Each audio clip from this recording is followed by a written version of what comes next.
RDC-TV. O Rio Grande se conecta aqui.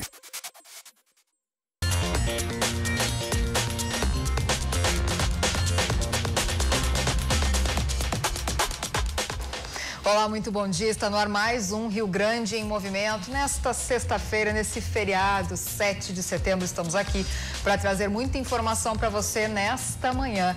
Muito bom dia. Sintoniza no 24, no 524 da NET também, nas nossas redes sociais. Bom dia, Forcolém. Bom dia. Lindo dia, né? Sexta-feira de feriado, 7 de setembro, um dia maravilhoso, sol.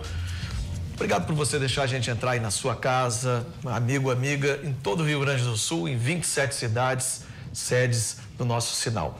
Bom, Lilian, já que o dia tá bom, vamos saber como é que fica efetivamente o dia para hoje no tempo? Pode me dar ali já a nossa arte aí do tempo? Vamos ver como é que fica hoje? Olha só. Para Porto Alegre, a mínima hoje foi de 11, 12, 11 em alguns bairros, 12 em outros. A máxima vai a 25 em alguns bairros, a 28 em outros. Caxias do Sul, a mínima foi registrada em 5, hoje a máxima chega a 24, 25 graus. Erechim, mínima 8, máxima 27. Passo Fundo, mínima 8 e a máxima prevista é 27 graus. Capão da Canoa, nosso litoral norte, mínima 11, máxima 24 graus. E você pode ver que em todos os gráficos aí, o sol predomina. Então, é um dia maravilhoso. Hoje tem abertura lá no Parque Harmonia, né, já começando a semana Farroupilha. Daqui a pouco a gente fala mais sobre isso. Agora a Lilian Abelin vai começar a primeira entrevista do nosso Rio Grande Movimento. É isso aí, Forcolém. A gente vai falar de cultura agora, de um documentário que vai estrear na Casa de Cultura Mário Quintana. Recebemos aqui o diretor e o produtor executivo, Douglas Limbach e Juan Zapata. Muito bom dia, bem-vindos. Bom dia, obrigado. Dia. Obrigado pelo convite. Bom, vamos falar então desse documentário. É um documentário que tem a pré-estreia, agora já teve ontem, eu acho, né? Teve pré-estreia quarta-feira. Quarta-feira.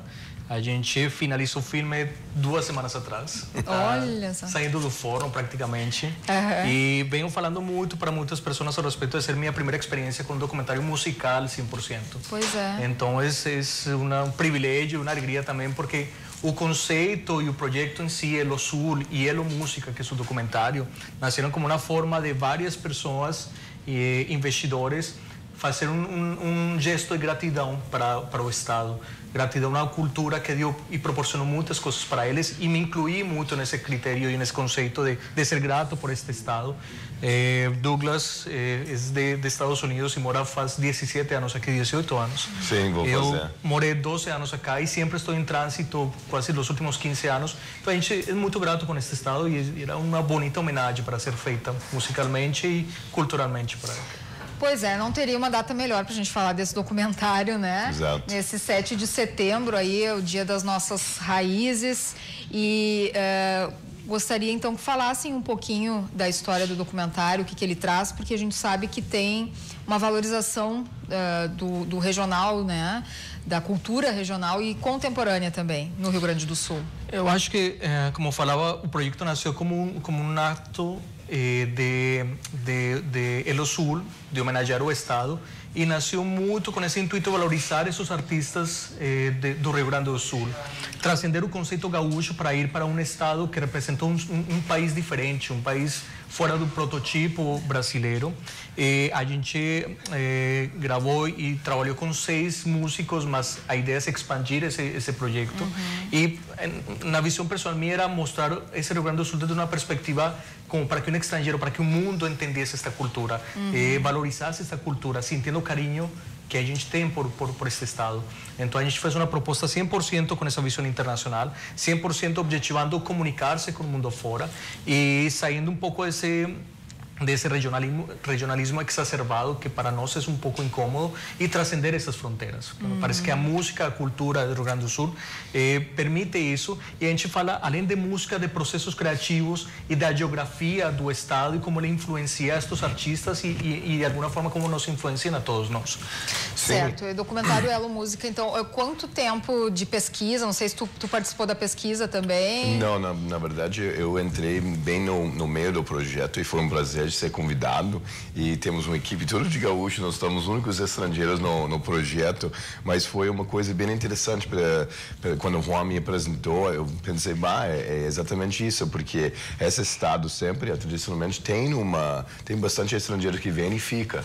Então, e tem uma cultura bem diferente, tipo, eu lembro a primeira vez que eu fui para o Rio, era muito diferente, até sotaque, até cultura e tudo, então eu veio direto para Porto Alegre, de Nova York, então ficou uma coisa, eu lembro vendo os gaúchos caminhando na rua, eu achava muito estranho, com cuia, bomba, e termos grandes, que carregando isso? tudo aquilo, e agora eu estou carregando, tudo numa mão, com coisa encaixada aqui, então realmente esse projeto, acho que era muito interessante para eu e Juan participar, porque estamos ajudando a espalhar para o mundo uma cultura do Sul mesmo que nós amamos e nós apaixonamos. Então ficou realmente uma coisa muito legal para participar mesmo. E há quanto tempo tu está aqui no Rio Grande do Sul? Estou 17 anos. 17 anos. Isso. Ele largou um bar no meio, né? Então, Sim.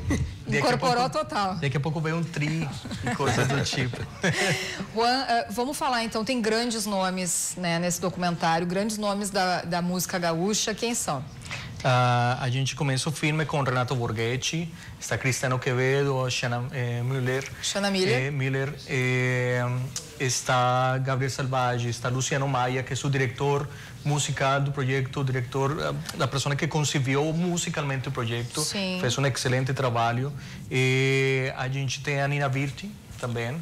A gente fez um compêndio de nomes que estão posicionados muito bem afora também, que transitam muito por o mundo afora, mas e novos nomes que a gente queria ressaltar com músicas tradicionais, fazendo uma versão especial personalizada destas músicas. Certo, tem tudo a ver a gente falar no dia de hoje, porque está abrindo o acampamento Farroupilha aqui, né? Já estamos iniciando aí a Semana Farroupilha, né? Daqui a pouco tem o 20 de setembro também.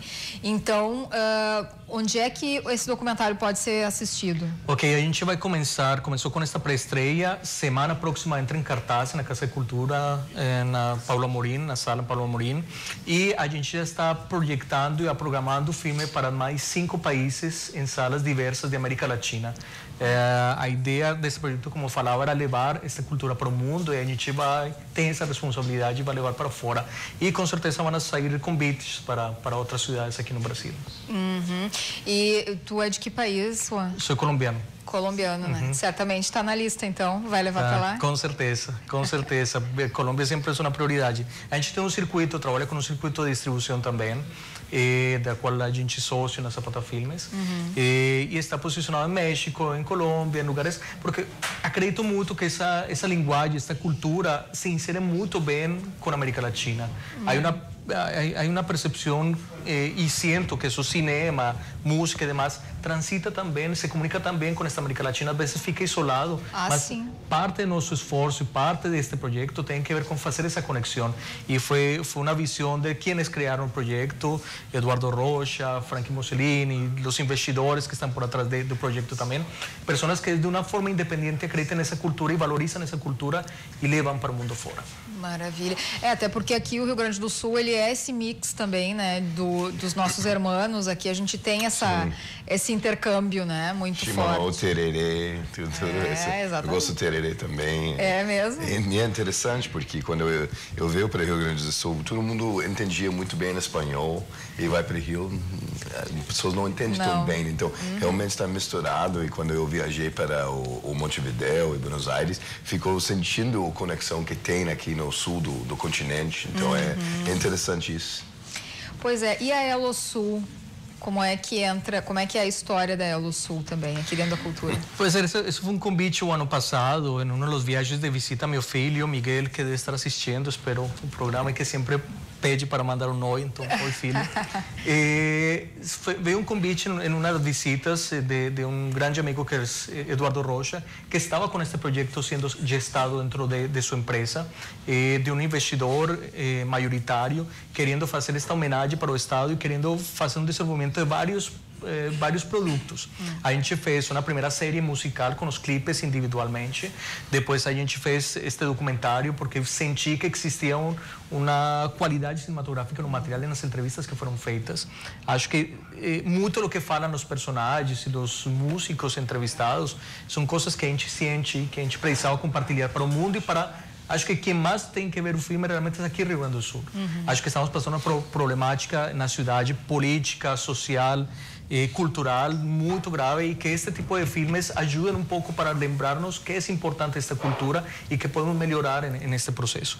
Desenvolvemos uma websérie que vai ser lançada proximamente também, resgatando um pouco esse valor de tradicionalismo. A gente faz uma homenagem muito especial a Paixão Cortés nesta série. Foi uma questão indireta porque a gente não sabia o que ia acontecer com Paixão.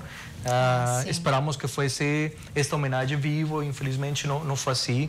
E estamos terminando uma websérie sobre personalidades, sobre personagens muito especiais do Rio Grande do Sul, que passam entre Luiz Fernando Veríssimo, a nossa querida escritora Letícia, sempre esqueço o nome. Letícia Verchovsky. Eu nunca consigo falar não, sobre o nome dele. É difícil mesmo. Me desculpa, Letícia. É Letícia. difícil para nós também. Mas muito generosos eles, temos fotógrafos, temos poetas, temos pessoas de uma diversidade muito grande, resgatando um pouco essas pessoas que nos orgulham, essas pessoas que têm um ponto de vista que para nós é importante valorizar. E a partir disso vem muitos outros projetos a futuro. Estamos, como Elo Sul, cumprindo um ano. Justo neste mês. E que melhor forma de comemorar com este filme e com esta homenagem. E como falo, o próximo passo vai ser o lançamento da websérie, que vai ser nos próximos dias também. Que bacana. Bom, o documentário Elo Música, que a gente está falando, então tem a Elo Sul, que está comemorando um ano, né? É uma plataforma multimídia que difunde. Você pode achar todo lugar online. Vai no YouTube, temos o canal. Então, só procurou Elo Sul e você vai achar tudo. Realmente. Bom, quanto tempo de duração tem o documentário? Tem 65 minutos. 65. E quanto tempo vocês demoraram aí entre a pesquisa e a finalização? Olha, a gente captou basicamente em 2 semanas. Uma semana, perdão. Mas a gente ficou editando e complementando para o documentário, pelo menos em todo este ano. Foi um processo mais ou menos 8 ou 9 meses, até ter uma maturidade. O documentário precisa isso. A gente usou um pouco o que saiu na internet, o que foi usado nas entrevistas e para o projeto individual de clipes e de personagens, e a gente basicamente integrou isso e complementou para fazer uma proposta cinematográfica a respeito. Pois é, um documentário musical, né? Mas vocês não fizeram assim muito tradicional. Assim, foi bem bacana a maneira como ele foi pensado, né? Ele apresenta o estado cantado, né? Em prosa, em verso. Como é que vocês desenharam esse roteiro? É muito específica a seleção dos artistas. São artistas muito específicos, muito pontuais e muito especiais. O jeito de Luciano Maia tocar, o jeito de Borghetti tocar, que é mágico, é incrível. A Xiana, incrível também com sua qualidade, sua performance. Cristiano também com seu profissionalismo. Ou seja, já estamos propondo uma linguagem desde o ponto de vista dos personagens escolhidos. E eu sempre falo nas entrevistas do filme que eu inverto muito o processo. Para mim, a forma de eles tocar fala muito mais do que eles comunicam verbalmente. Então, de alguma forma, para mim era importante isso. Olha o Borghetti, por exemplo. A forma que ele fala com sua gaita, com seu sentimento, é o que para mim era mais importante. Então, às vezes até redundante o que eles falavam ou comentavam de sua história de vida, porque para mim, para qualquer pessoa em qualquer lugar do mundo, vai sentir isso que a gente sentiu captando estas imagens. Com certeza. É porque ele não é só tocar, né? Ele traz toda a emoção junto ali, né? Uma expressão toda dele. O gaita faz parte do corpo dele quase, exatamente, uma extensão do corpo do Borghetti, né? E são questões únicas. Há uma coisa que eu conto como experiência muito pontual, e é que todos os assessores que a gente teve durante o filme eram pessoas de fora do país, porque eu tinha muito medo de cair em algo muito regional. Então eu mandava para amigos músicos e cineastas em Rússia, em Islândia, em lugares mais recônditos do mundo, a ver qual era a percepção dela. E os comentários foram excessivamente lindos. A maravilha e a receptividade que eles tiveram com a música foi muito grande e era meu parâmetro para saber se estava no caminho certo ou não. E muito curioso é que muitos deles já conheciam, mas não sabiam, por exemplo, o Borghetti, que faz tanto tour na Europa, não identificavam que era do sul do Brasil, não identificavam muito propriamente isso. Então, fez uma redescoberta com eles e, como falou, foi meu termômetro para entender se estava no caminho certo do filme.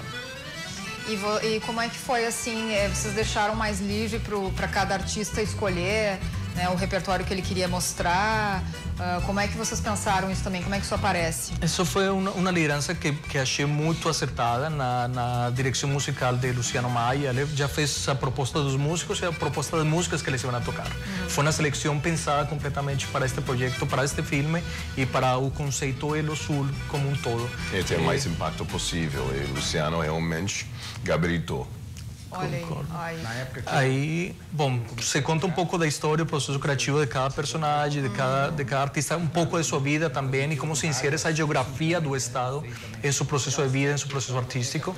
E bom, por aí partimos para falar muitas coisas que são muito importantes discutir e neste momento tradicionalista do estado, neste momento que se comemoram tantas coisas, ter outro ponto de vista e dialogar sobre isso, acho fundamental. Maravilha. Vamos divulgar então para o pessoal de 13 a 19 de setembro, é isso? E se tudo dar certo, esperamos ficar mais tempo em cartaz aqui. Acho que é um filme que tem muito para aportar para ficar em cartaz um bom tempo. Certamente. Então, de 13 a 19 de setembro, ali na Casa de Cultura Mário Quintana, qual é o horário que o pessoal pode ir? Ainda não nos informaram o horário, não tem isso horário vai certo. ser informado. Pode achar no site da Cinemateca Paulo Amorim. Exato. E eles vão anunciar tudo, então fica de olho e não perca. Semana que temos que celebrar isso mesmo. Um grande programa para esse mês em que nós valorizamos o nosso estado e para a Semana Farroupilha também. Parabéns pelo trabalho, sucesso. Obrigado. E vida longa aos projetos de vocês. Espero que gostem e que assistam o filme, depois nos comentem o que acharam. Muito obrigada. Obrigado pelo convite. Bom, a gente vai para um rápido intervalo. Vai deixando o teu comentário aí. 11h22, temperatura 22 graus. Estamos de volta aqui no Rio Grande Movimento, agora para falar sobre a nossa cultura gaúcha. Muito bem, óbvio que a semana do 20 de setembro é a semana do 20 de setembro, mas nós temos tanto orgulho da nossa cultura e ficamos tão felizes com esse momento. Setembro chega a primavera, parece que a primavera já até se antecipou, né? Veio nos brindando aí com um dia maravilhoso e o fim de semana assim será. Pois, então, por que não antecipar a abertura da Semana da Gaúcha no Parque de Eventos, no acampamento Farroupilha em Porto Alegre? Pois hoje tem a abertura oficialmente às 6 da tarde no acampamento Farroupilha. E para falar das atrações deste ano, eu estarei lá também domingo, porque a Rádio Alegria vai ter um piquete. Alô, vou estar lá pilchadito, Toninho, com a minha faca atravessada, fazendo um churrasco no piquete, recebendo os ouvintes. Vai ser uma coisa maravilhosa, né? Nós temos 2 programas gaúchos, né? Então, vamos abrilhantar, vamos dar muito brinde, muito presente pro pessoal lá. Mas aqui está comigo o presidente do MTG, Nairo Calegaro, para falar desta abertura maravilhosa. Tudo bem, Nairo? Como é que está? Tudo tranquilo? Tudo tranquilo? Joia? Seja bem-vindo, Galdério. Obrigado pela participação, pela oportunidade de estar aqui com vocês aqui. Não é puxar para nossa brasa, mas é uma coisa bonita, né, Tchê? Não, realmente. Tem coisa mais bonita neste país? Não deve. Não, assim, eu te diria assim que nós, gaúchos, o Rio Grande, o estado, nós já tivemos uma formação histórica diferente do restante do Brasil. Sim. Talvez por isso que nós tenhamos e trazemos em nossa bagagem essa herança genética dessa formação histórica. Então, é aquilo que nós sempre usamos dizer, nós não somos melhores nem piores, mas nós somos um pouco diferentes. Nós temos um sentimento de pertencimento que não é dos tradicionalistas, não pertence ao movimento tradicionalista gaúcho, organizado, aos CTGs. Ele pertence à sociedade gaúcha.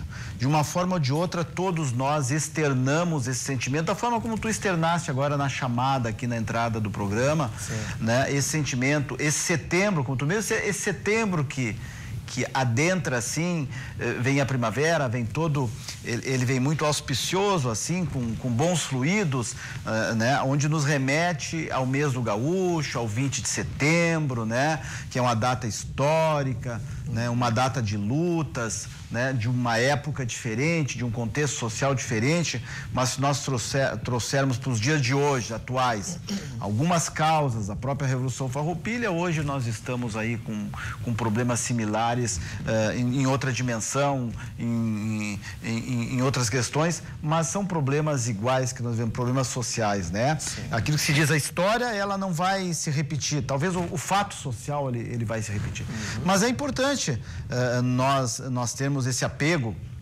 às nossas tradições, à nossa cultura, à nossa identidade, aos nossos usos e costumes, e o acampamento Farroupilha.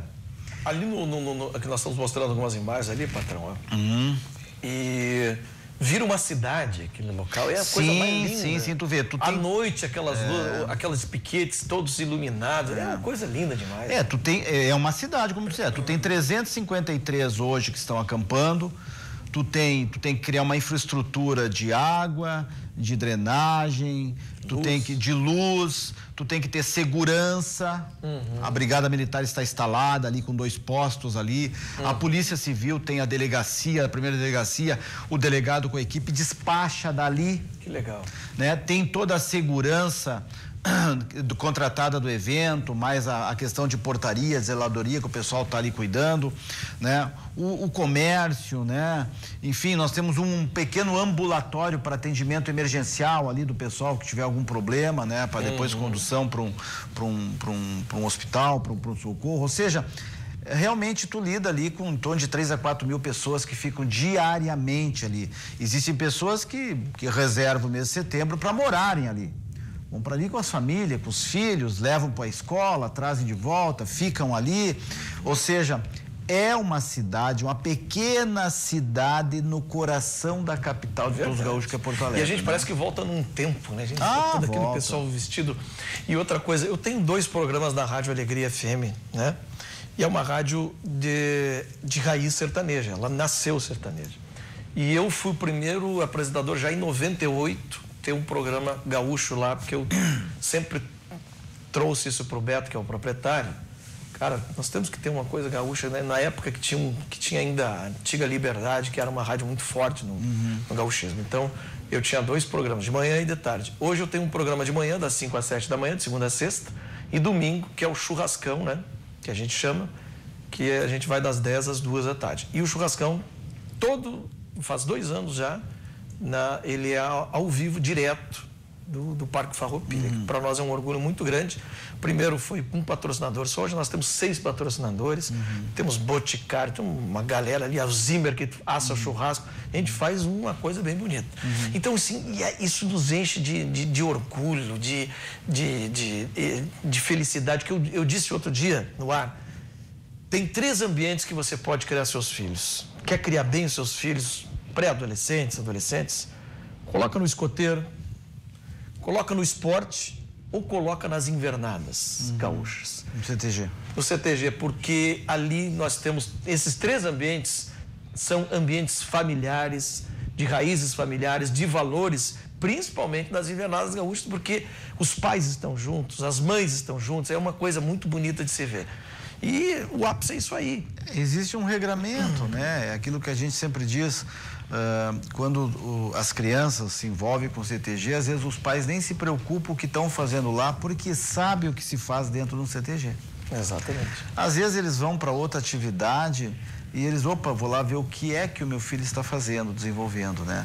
Então é um conceito já que está estabelecido na sociedade, sim, mesmo para aqueles que não circulam no meio, que não são, mas eles sabendo que os filhos, adolescentes, crianças, enfim, as famílias vão ao Centro de Tradições Gaúchas, se relacionam com o movimento, eles sabem que vão ter hábitos, né, e vão ter uma postura adequada com a sociedade. Então é importante isso. E a chama crioula? Bom, será acesa hoje? A chama crioula, ela tem 2 momentos importantes da nossa história, né? O primeiro foi aquele que nós perdemos agora, o nosso grande líder, né? O nosso grande mentor do movimento tradicionalista organizado, que foi Paixão Cortes. Eu diria que Paixão Cortes, Barbosa Lessa, Glauco Saraiva, aquela turma ali era uma geração de ouro, de jovens pensadores que fizeram uma leitura do contexto social da época, viram a necessidade que a sociedade tinha, né, de um resgate, de uma identidade, de uma identificação com as nossas raízes, né? Num momento social que o Brasil e o mundo vivia. Pós-guerra, pós-Estado Novo, enfim, o nacionalismo, tu acaba com as questões regionais. Então, eles resgataram todos esses princípios regionais, né? E devolveram e mostraram ao mundo, e Paixão Cortes levou ao mundo o que é o gaúcho. Mostrou a nossa cultura, nossa identidade, nossos usos, nosso costume, mostrou para o mundo. Quem é aquele povo que habita o sul do Brasil lá, que costumes tem aquela gente lá? Ele levou e mostrou ao mundo, né? Então, naquele ato que ele teve lá, que hoje, dia 7 de setembro, completa 71 anos, né, que ele retirou a primeira centelha da Pira da Pátria e conduziu ao Colégio Júlio de Castilhos, ele sintetiza naquele ato do acendimento da chama toda aquela revolução cultural que eles fizeram na época, né? Hoje, passados 71 anos, e iniciou lá em 2001 o primeiro acendimento histórico que o MTG fez em cidades que tinham algum apelo histórico, né, ligado à nossa formação. De lá para cá, nós todo ano acendemos em uma cidade do Rio Grande do Sul. Esse ano foi em Iraí, lá na 28ª região tradicionalista, e essa chama, ela se distribuiu para todo o estado. 30 cavalgadas, e depois elas foram aumentando. Tem cavalgadas que vão chegar aqui com fogo? Não, vão chegar. Hoje, como é que funciona? A chama que veio de Iraí estava lá na Zona Sul, na sede da primeira região. Ok. Tá? Ela está se deslocando hoje, tá? Virá o Parque da Harmonia, vai chegar por volta das 17h30 ali na rótula das Cuias ali.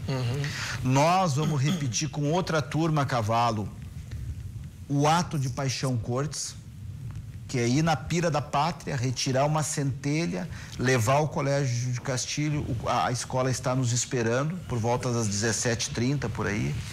Vamos acender o candeeiro do Colégio Júlio de Castilho novamente e vamos vir para o Parque da Harmonia.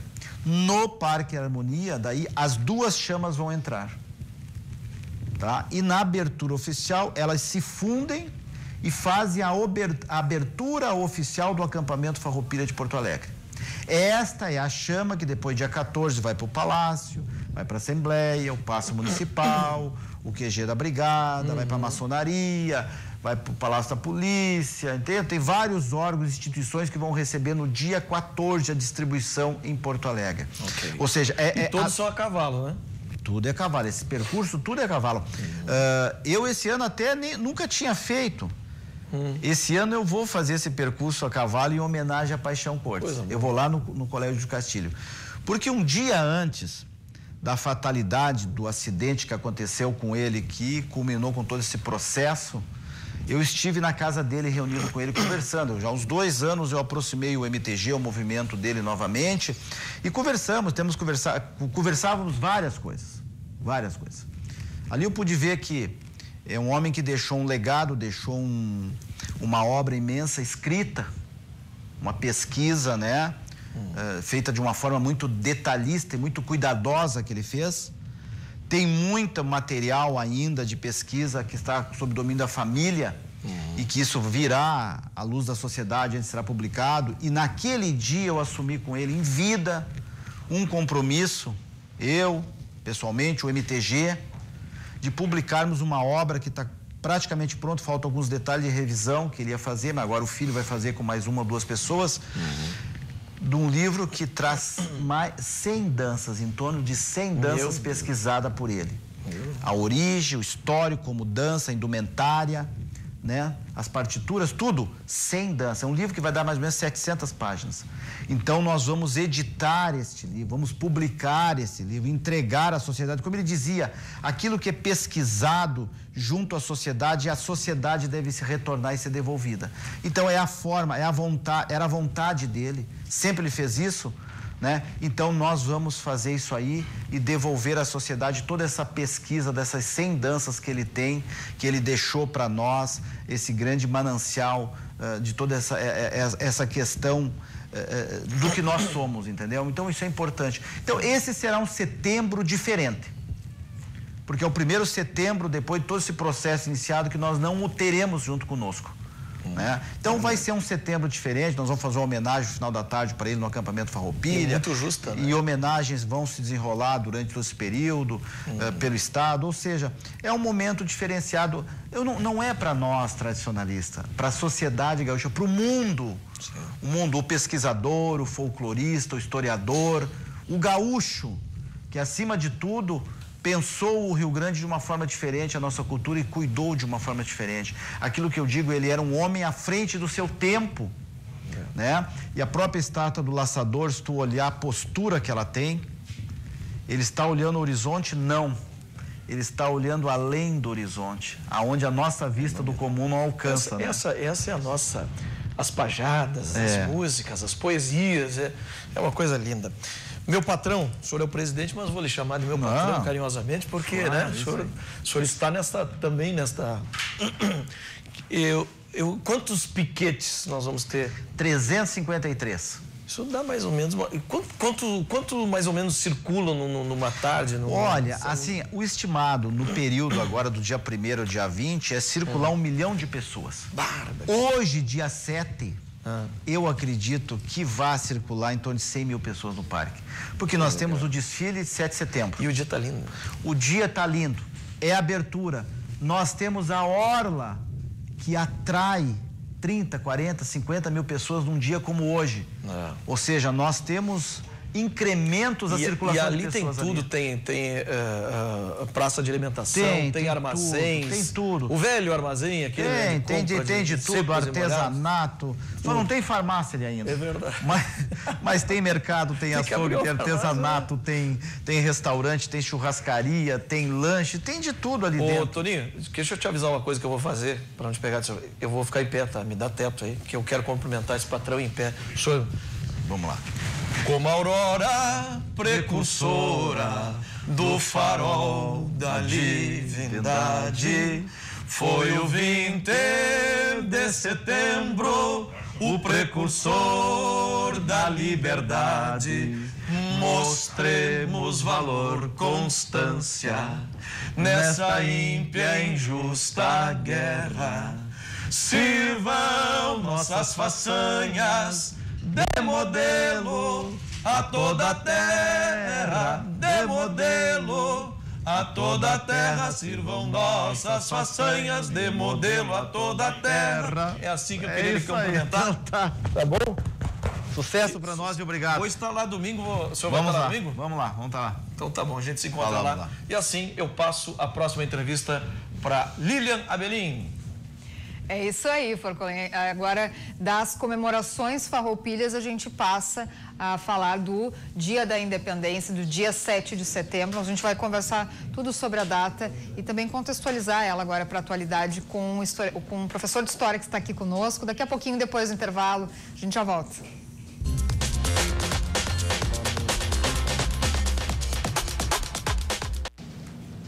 Estamos de volta com o Rio Grande em Movimento para falar um pouquinho sobre a data de hoje, sobre este feriado de 7 de setembro.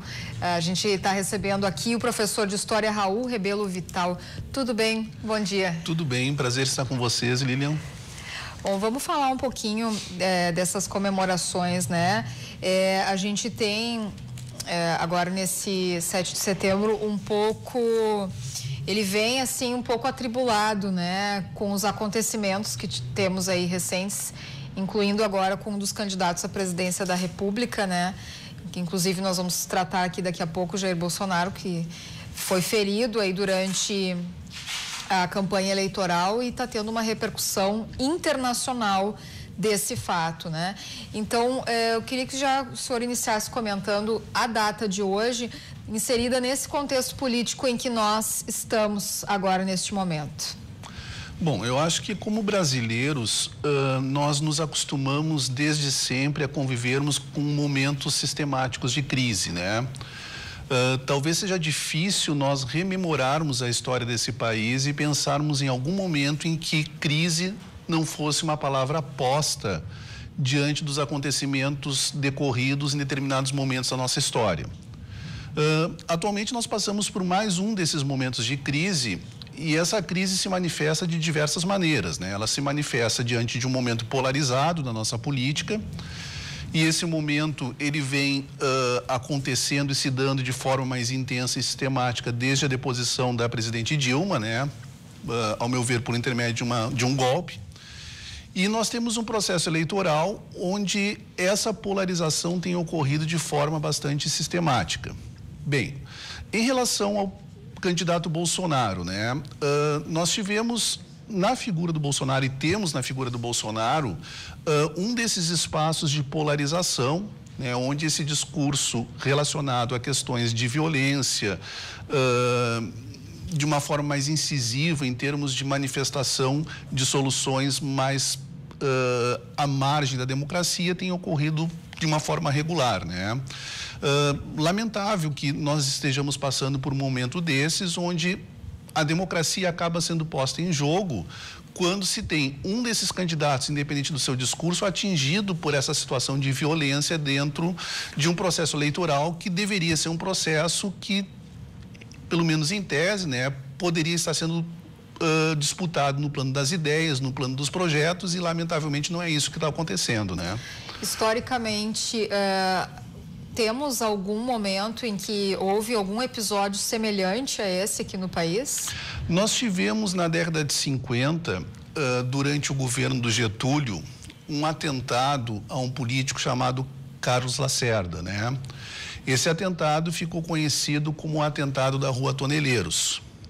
Nesse atentado se teve a tentativa de morte do Carlos Lacerda, repercutindo de uma maneira muito intensa na política nacional.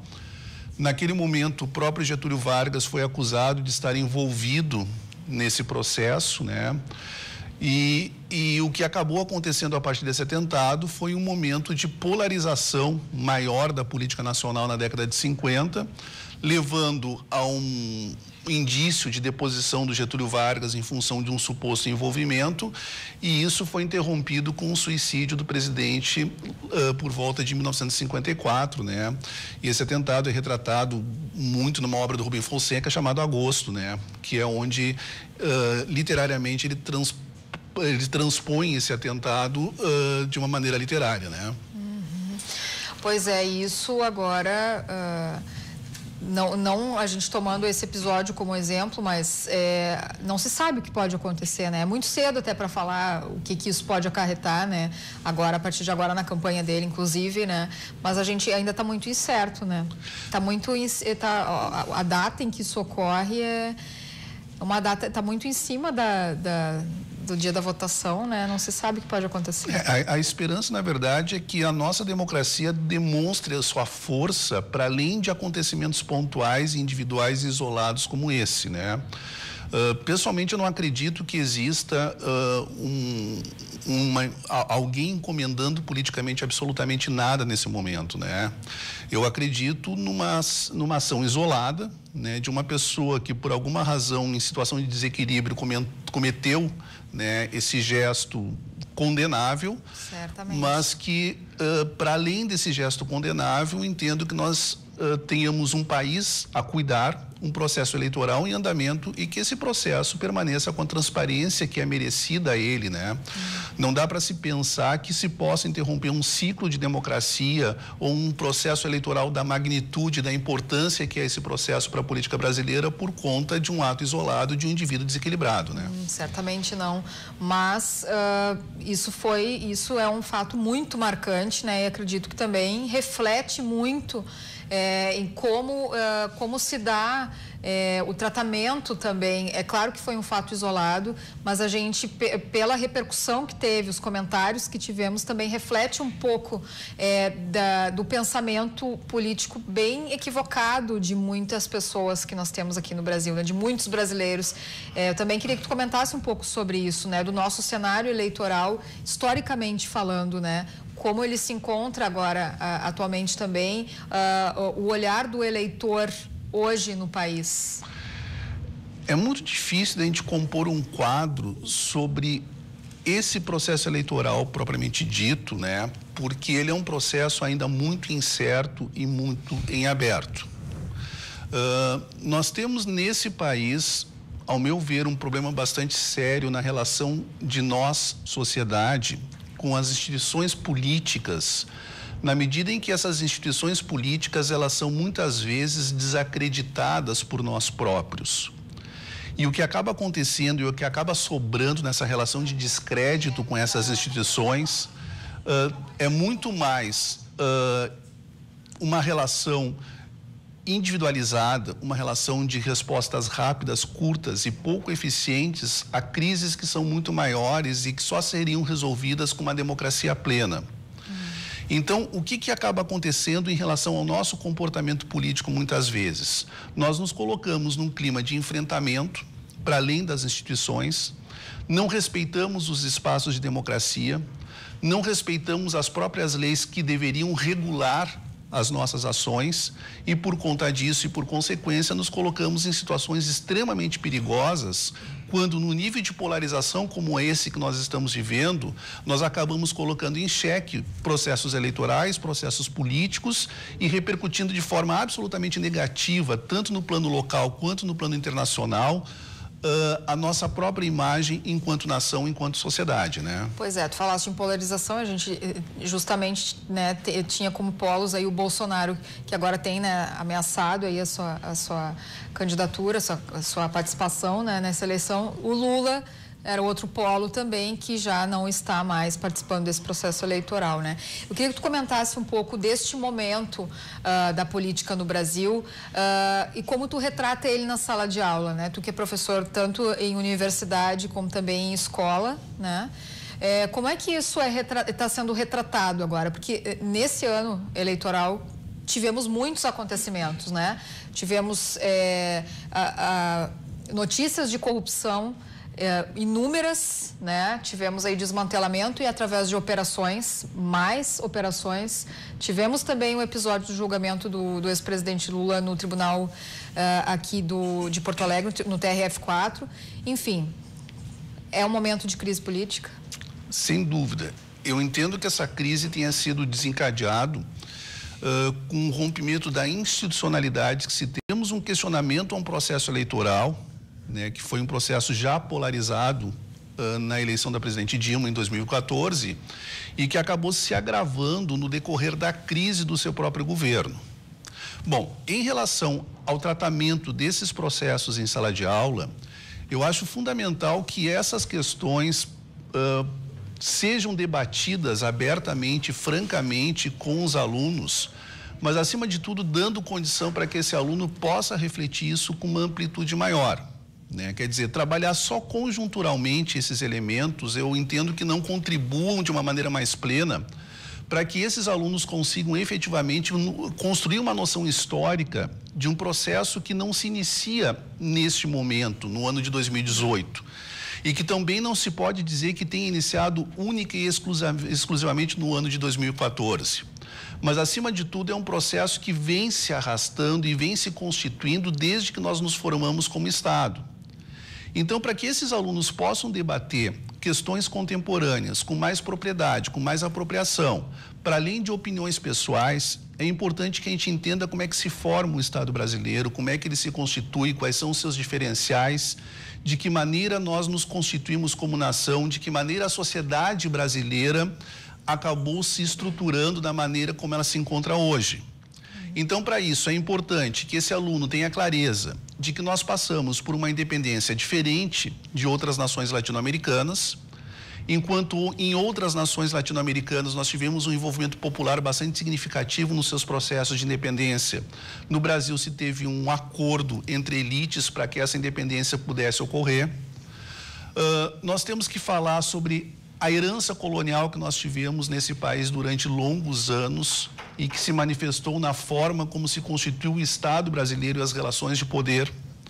Nós temos que trazer elementos ligados à constituição de uma ordem patriarcal, de uma ordem patrimonial, que fez esse Estado um Estado apropriado de forma privada por aqueles que se consideraram e que se consolidaram como donos do poder, para que esse conjunto de coisas possa levar a uma reflexão maior, a uma reflexão mais complexa, para que esse aluno efetivamente possa se posicionar a respeito do momento atual no qual nos encontramos. Eu acho que esse é um elemento fundamental, assim, que a gente possa fazer esses resgates históricos e com esses resgates históricos se possa entender como é que um projeto de esquerda capitaneado pelo PT ou um projeto mais à direita capitaneado pelo Bolsonaro se enfrentam enquanto práticas políticas, enquanto elementos que possam vir a colaborar ou não para a consolidação de um processo mais democrático, onde nesse país se busquem alternativas outras que não esse momento de polarização e crise, né? Bom, tem que ter toda essa contextualização histórica para formar esse pensamento crítico do aluno também, né? Para ter a noção se situar, né, numa data como hoje, da importância, né, de certos elementos, como, por exemplo, a votação, né, como, por exemplo, agora a data que está chegando em outubro, que devemos nos dirigir às urnas e escolher quem vai estar lá no poder, né? De que forma isso também é passado para os alunos? A gente tem aí números muito grandes, tanto nas pesquisas agora, como também nas últimas eleições, muitos eleitores que votam em branco, né, nulos, pessoas que não estão também escolhendo nenhum representante. Nas pesquisas esses números são muito altos também. Como formar, então, também o pensamento crítico desses alunos e também a necessidade que nós temos, né, de escolher bem os nossos governantes e de irmos votar. Como também isso é tratado em sala de aula? Bom, primeiro eu acho que a gente tem a lamentar essa grande quantidade de votos brancos e nulos que nós estamos vislumbrando, né, para o processo eleitoral que nós teremos logo a seguir, né? Eu acho que se abster, né, de votar no seu candidato nesse momento é abrir mão de um direito e de um exercício legítimo que se tem em relação à consolidação de sistemas democráticos em qualquer parte do mundo, né? Mas, para além disso, eu acho que isso também merece uma reflexão, né? O que leva a sociedade brasileira a atribuir tão pouca importância e a depositar tão pouca esperança num processo eleitoral que tem uma importância bastante significativa no plano institucional? Né? O porquê das pessoas estarem se colocando nessa posição. E isso também nos leva a pensar sobre o nível de distanciamento que tem o poder nesse país em relação à sua própria sociedade. Né? Nós temos uma dificuldade muito grande de pensarmos uma categoria fundamental, que é a categoria da sociedade civil nesse país. Essa sociedade civil deveria ser aquela que regularia o poder do Estado, e essa sociedade, na medida em que é fragilizada, que é pouco organizada no plano social, no plano político, acaba abrindo margem para que esse Estado se descole dela e assuma uma autonomia e uma independência que não deveria ter na medida em que a própria sociedade deveria regulá-lo. Consequência de tudo isso são esses desmandos, essas corrupções, todos esses processos aí que têm sido evidenciados na imprensa, têm sido evidenciados na sociedade brasileira nos últimos vários anos, né? A gente não pode esquecer que corrupção, interrupção de sistemas democráticos e outras questões mais graves dentro da sociedade brasileira são questões que não são de hoje, elas são sistêmicas, elas são estruturais na nossa sociedade, né? Para que a gente possa tentar reverter esse quadro, eu acho que a gente tem que transformar um espaço de escola num espaço de debate constante. Que, de certa medida, ele contraria, por exemplo, os princípios defendidos pela ideia da escola sem partido. Pessoalmente, eu não acredito que a escola não deva ser um espaço de posicionamento. Há quem defenda, por exemplo, que professores não devam se posicionar em relação a questões políticas, em relação a questões ideológicas, como se um professor não fosse um cidadão e como cidadania não se exercesse através do debate. Eu acho que ao contrário do que defende, por exemplo, a escola sem partido, nós temos que ter na escola, sim, um espaço intenso de debate onde seja oportunizado ferramentas adequadas necessárias para que as pessoas que lá estejam, sendo professores ou alunos, possam efetivamente amadurecer o seu livre exercício, a reflexão sobre o seu próprio país. Eu acho que isso tem que começar desde cedo nas escolas. As escolas têm sim que se preocuparem com processos políticos, com processos eleitorais. Não vejo como nenhum problema que as pessoas estejam posicionadas em relação a esses processos e que, sendo as opiniões respeitadas, eu acho que isso sim faz com que nós tenhamos nas escolas um espaço de exercício efetivo de democracia. E é claro que essa democracia não se faz através só do discurso, mas das vivências e das práticas dentro das próprias escolas. Então, esse exercício de vivências e práticas, ele não começa também só pelo debate mais amplo, mais externo, mas pelas práticas cotidianas, pelas questões de conselhos escolares, pelas questões de eleição de diretores, pelas questões da constituição de grêmios estudantis, onde aí sim, se vivenciando essa democracia, passa a se dar importância efetiva aos processos políticos, não só que acontecem para além dos muros da escola, mas dentro da própria escola, formando assim cidadania. Perfeito. Tivemos aí os esclarecimentos do professor Raul Rebelo Vital. Muito obrigada. Eu que agradeço a oportunidade e fico à disposição para outros momentos. Tá? Agradecemos e esperamos o teu retorno por aqui. Muito obrigado. E agora a gente vai assistir uma matéria aí sobre o desfile, sobre o dia 7 de setembro. Vamos dar uma olhada. Bom dia, Lilian. Bom dia, Flor Colém. E bom dia para você que acompanha o Rio Grande em Movimento. A nossa equipe de jornalismo está aqui acompanhando toda a movimentação dos 4.500 militares e civis que desfilam pelo 7 de setembro aqui na Avenida Beira Rio, em Porto Alegre. Todos os detalhes da reportagem, é claro, você, telespectador da RDC TV, acompanha ainda hoje às 10 da noite no Jornal da RDC. Por enquanto é isso e, é claro, mostro para vocês um pouquinho aqui desse desfile. Olha só.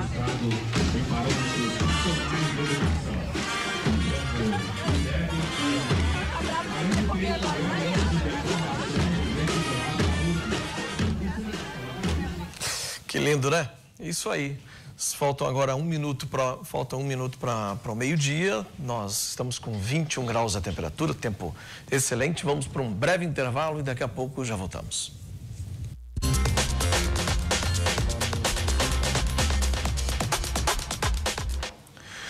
Muito bem, Rio Grande Movimento já está de volta. Vamos saber a hora certinha aqui. Meio-dia, 1 minuto. A Bublitz Galeria de Arte comemora 30 anos com uma exposição coletiva na próxima segunda-feira. Para falar sobre isso, a exposição e o aniversário do Espaço de Arte, recebemos aqui Nicolas Bublitz, marchand e fundador da galeria. Tudo bem, Nicolas? Como é que está? Tudo bem, presente ver, Rogério. Presente ver, um prazer muito grande estar aqui novamente, aqui nessa televisão maravilhosa, nova, né? Que está em todo o interior já, isso é importante. É verdade. Por isso... Diz uma coisa, como é que o cara se torna um marchand? Quais são os passos de... Olha, não é algo que tu possas... tu não tens um curso na faculdade onde te formas marchand. Então é empírica a formação de um marchand, né? É uma questão de vocação, de gosto, etc. Mas e aí... A gente precisa de outros, a gente precisa ter bastante conhecimento, mas a gente não tem uma faculdade para cursar. São, vamos dizer assim, são ocupações não regulamentadas, né? São profissões não regulamentadas. Então, isso complica mais ainda a pergunta. Isso complica mais a tua pergunta. É uma boa pergunta, porque o marchand é um cara que é uma pessoa que... Mas isso só no Brasil? Em qualquer lugar do mundo. Não tem uma faculdade de marchand? Não tem. Não tem isso. É uma profissão não regulamentada. O marchand é aquele negociante de obras de arte, né? Sim. O marchand nós estamos usando aí um termo bem genérico, é um negociante de qualquer obra de arte, qualquer objeto de arte. Já nós temos também o papel do galerista, que seria o dono das galerias, um dono de galeria de arte. Muitos dos meus amigos donos de galerias se intitulam galeristas, porque eles são, de fato, se dedicam àquilo, a galeria de arte, ser dono da galeria de arte. Quais são as galerias de arte do Rio Grande do Sul? São muitas, são boas. Tem galerias muito antigas, como a Tina Zapoli, que tem perto de 40 anos, 37, 38 anos, se eu não me engano, que é uma galeria muito importante que eu valorizo muito, que fez um trabalho muito sério até aqui. Tem também a Artefato, que lançou um grande número de artistas jovens, do Décio Presser, né? Tem a galeria... Quero te falar só algumas, porque realmente, já que tu me deu essa brecha, tem a Bolsa de Arte de Porto Alegre, que é muito importante, da Marga Creff, que faz as feiras. Temos galerias importantes. Tem a Vera, que tinha uma galeria no Leopoldino Juvenil, que tem 40 anos de arte, que hoje está no Hotel Sheraton, fazendo uma galeria mais alternativa, né? Então tem várias, muito boas. Essas fotos aí são as que estão em exposição. Esse quadro é do Aldemir Martins, a pintura do Aldemir Martins. Que lindo esse gato, hein? Esse gato é fantástico. Esse artista foi um dos mais importantes artistas do século XX. É uma obra sensacional. Eu trabalhei. O Aldemir esteve em Porto Alegre, na nossa galeria, em vida 2 vezes. E quanto tempo faz que ele se foi? Ele se foi em 2000, não faz tanto tempo, faz 10 anos. Mas com idade já avançada? Eu tinha uns perto de 80 anos. Eu não me lembro exatamente, mas pintou até o último minuto. Também artista falecido. Esse aí é um gaúcho. Um gaúcho também importantíssimo aqui no Rio Grande do Sul.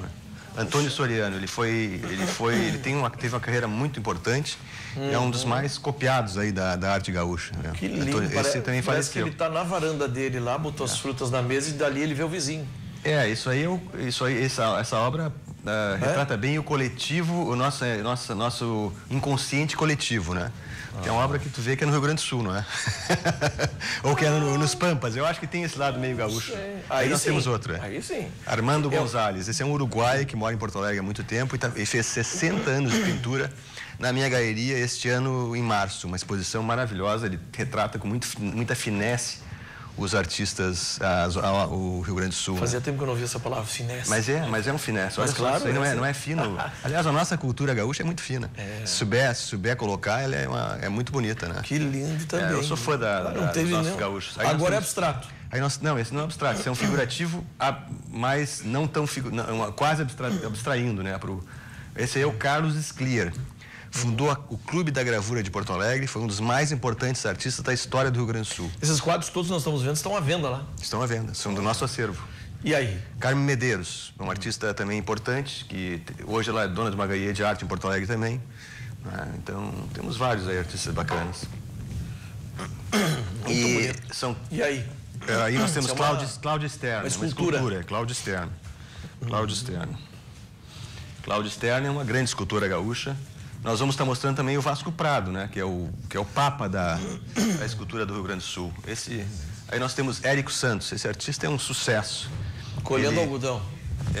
Não, isso é colete de flores, tá vendo ali? De flores? São margaridas, alguma flor, Na verdade, esse artista é um artista excepcional, um dos artistas de maior sucesso no Rio Grande do Sul, contemporâneo. É um dos top 10. Ele mora em Milão. Tem apartamento, conseguiu ter uma casa em Milão e uma casa em Porto Alegre. Ele é um artista internacional. Então trabalha com grandes galerias na Itália. A qualidade. Dá para ver, né? É gritante, né? Gritante. É gritante a qualidade da obra.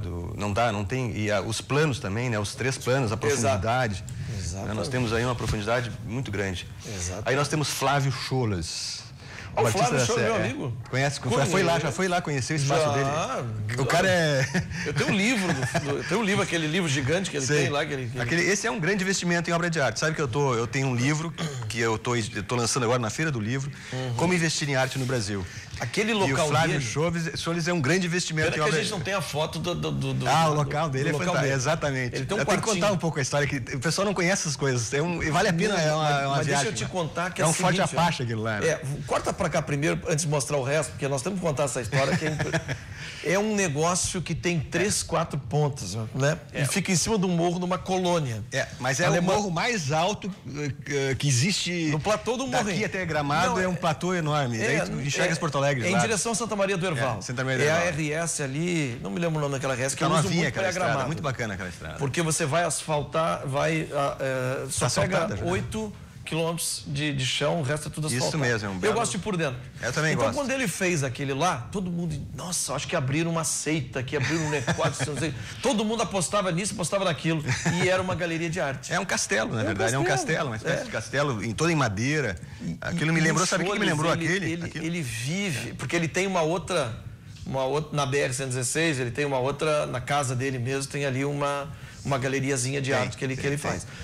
E ele vive cultura, ele é um cara que ele adora. E aí você chega lá, ele não para de falar, ainda mais quando a gente conhece. E ele é original, né? Isso que é legal, ele criou uma história. Ele disse, Forcolém, vamos fazer aqui, uma hora nós fazemos um carreteiro, vem aqui, vamos conversar sobre arte. Olha, eu vou te dizer uma coisa, se ficar lá em cima, lá no quartinho que ele tem lá, que é todo de vidro, lá eu já vi coisas estranhas acontecendo de madrugada aqui, luzes estranhas, não posso dizer que é óbvio, mas eu posso dizer, mas ele é um cara muito Não, e ele é um cara incrível, sério, um cara que se dedicou, porque a obra de arte, para ter valor...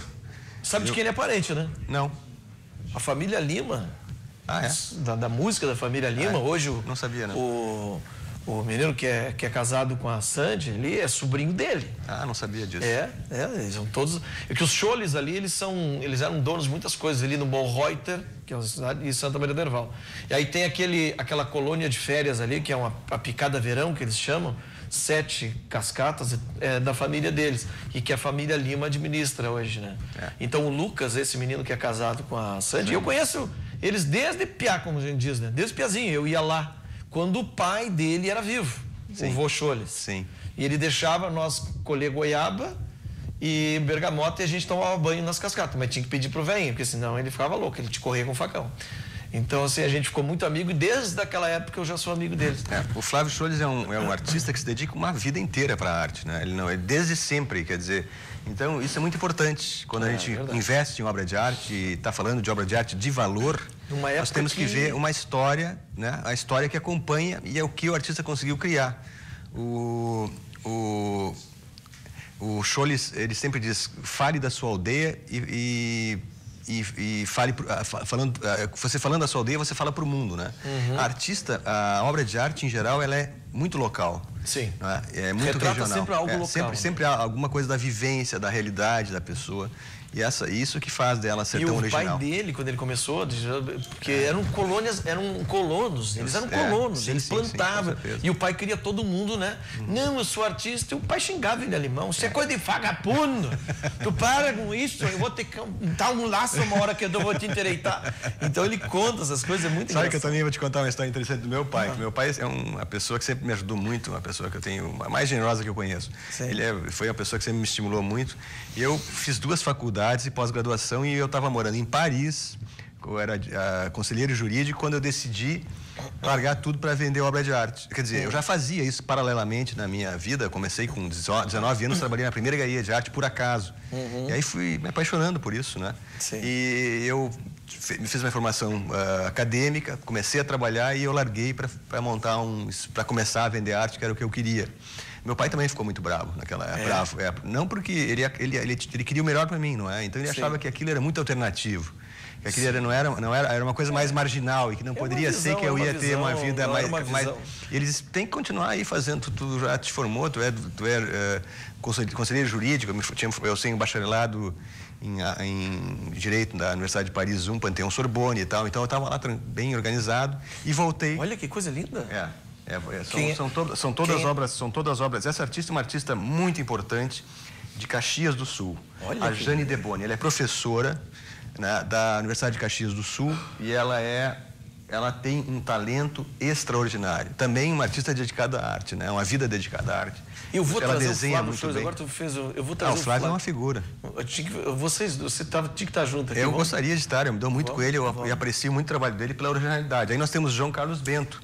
O Bento também tem uma formação, ele é um arquiteto famoso no Rio Grande do Sul e cada vez está mais pintor. Ele tem formação acadêmica, ele é formado em artes plásticas, né? E ele é um grande artista também, já expõe muito na França, porque tem família lá. E, pô, é perfeito. E o gatinho?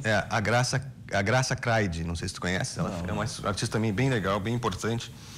Craide, né? É uma artista bem importante gaúcha. Não tem Marilu Feldens aí, né? Não temos aqui, não. Mas a gente também...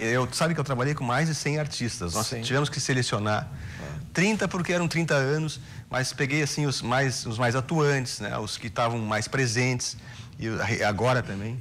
Aí nós temos Kenji Fukuda. É um artista abstracionista, é um japonês que vende muito no eixo Rio, Brasília, São Paulo. Ele é o mais importante abstracionista brasileiro da atualidade. Quer dizer, uma obra abstrata, porém, não deixa de ser uma... E é fácil de gostar, porque ela é muito bem feita, né? Então... Ela tem um colorido, né? E essa aí é Lu Borghetti. Esse quadro é interessante, tem que deixar um pouquinho aí. No meu livro, Como Investir em Arte, eu trato desse assunto, né? Que a obra de arte tem que ser original. E o que nós temos aí é uma releitura de um artista importante americano chamado Andy Warhol. Então, é uma releitura. O Andy Warhol fez a Marilyn Monroe, mais ou menos um quadro dela, assim, uma pop art, uma arte popular, esse tipo de linguagem, vamos dizer assim. E ele é muito famoso, o Andy Warhol, né? Os quadros dele estão na faixa de milhões de dólares. E aí, a Lu Borghetti fez uma releitura do Andy Warhol, quer dizer, ela pegou, botou as cores dela, a técnica dela, né? E refez o Andy Warhol. E esta obra aí é uma obra original porque ela não é uma cópia. Então nós temos que saber distinguir a cópia do original para poder...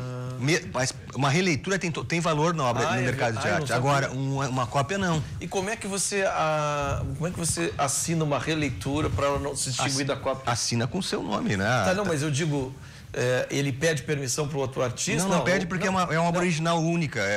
Ele está fazendo uma releitura, ele está usando aquilo como suporte, não precisa pedir permissão. Não pode fazer a cópia do artista. Os falecidos não iam poder fazer ele já é falecido. Agora, a cópia é que não pode, entendeu? Quer dizer, pelo menos não pode vender uma cópia, né? E aqui? Aí nós temos o Marcelo Ibner, um construtivista brasileiro, gaúcho, também é um artista que começou comigo. A primeira exposição dele foi na nossa galeria. E esse é um artista de grande valorização. Eu me lembro que no início da carreira dele nós vendíamos quadro por R$1.000. Hoje está em R$8.000 um quadro dele, 7.000. Então uma grande valorização, esse período de 20 anos, etc. Nós temos muitos artistas com... Dois anjinhos. Nós temos muitos artistas com grande valorização. Né? Então, realmente, a Márcia Marostega é uma outra artista importante, ela é do interior. Que legal. Então nós estamos fazendo o lançamento, a abertura dessa exposição dos 30 anos, segunda-feira. Qual é o endereço da galeria? É na Rua Vicente da Fontoura, esquina Neuza Brizola. Nós temos na Neuza Brizola a nossa entrada principal, é bem na esquina, é um prédio, e a nossa galeria fica dentro do prédio, ela tem duas frentes, ela é uma galeria dentro do prédio, ela emenda, então a loja da Vicente é menor, e a loja da Neuza é maior. Então são duas lojas, são três lojas na verdade, que são emendadas dentro do prédio, então você tem duas entradas. Eu aconselho as pessoas a irem na nossa entrada principal, que é na Neuza Brizola, 143, onde você tem ali o estacionamento, e o fluxo é bem menor, né, de carros, então é uma maneira de chegar na galeria, não é? E a segunda-feira nós abrimos a exposição por um mês, do dia 10 de setembro a 10 de outubro. Quantos quadros ao total? 30 por causa dos 30 anos, são 30 quadros expostos. Esses aí que passamos e tantos mais. E mais, lógico, não passamos todos, né? Sim. Então será um grande prazer receber a todos. Queria só dar um recado que a nossa galeria ela é aberta ao público. E nós incentivamos que as pessoas venham, compareçam e conheçam obra de arte. Na verdade, a gente sabe que as pessoas gostam de obra de arte. Se você perguntar a qualquer um, vai dizer, você gosta de obra de arte? É raro alguém dizer não gosto. E as pessoas às vezes não têm oportunidade de conhecer porque não são convidadas. E a obra de arte é uma coisa bacana porque olhando vários quadros você vai encontrar o que te identifica. Sim, com certeza, né? Com certeza.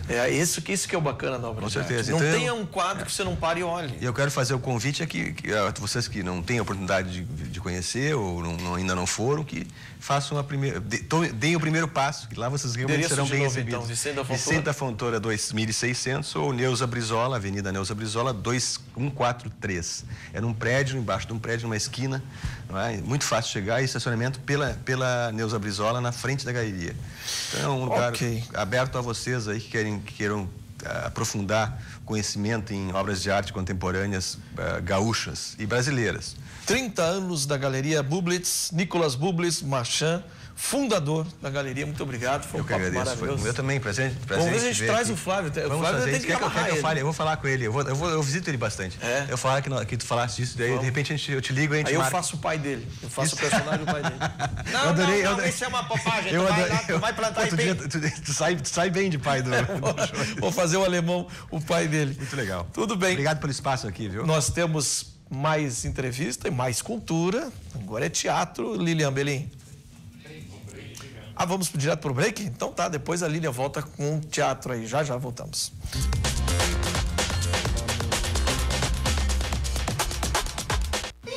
Henriette, deixa eu te perguntar uma coisa. Eles são meio engraçados, não é mesmo? Sim, são melhores tecelões do mundo. Isso. E o que mais que eles fazem? E estão falando por aí que eles têm um tecido. Tecido mágico que só os inteligentes podem enxergar. É verdade que vocês são os melhores tecelões do mundo? Ah, perfeitamente. Nós somos os melhores tecelões de todo o reino. Mas, querido, venha cá um pouquinho. Nós somos realmente os melhores tecelões de todo o reino. É claro que somos, Justino. Então, eu quero que vocês me mostrem, assim, os tecidos maravilhosos para a sua grande majestade. Nós vamos trazer, então, os tecidos. E eles são da onde, hein? Eles são de vários países? De vários países. Vários países? Sim! Henriette, será que eu vou ficar magistral com esses tecidos? Olha só. Na verdade, eu quero saber sobre o tecido mágico que só pessoas inteligentes podem ver. Sim, o tecido.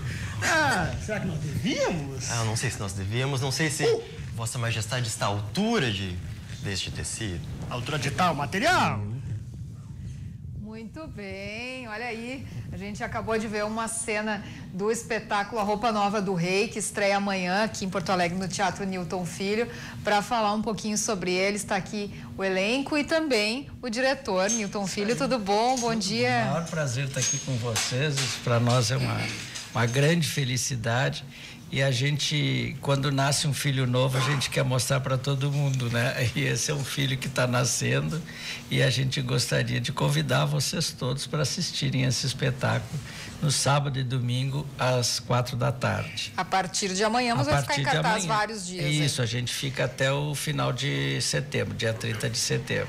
Maravilha. Vamos mostrar, então, esse elenco aí maravilhoso. O rei, começando pelo rei ali, vamos apresentar o elenco?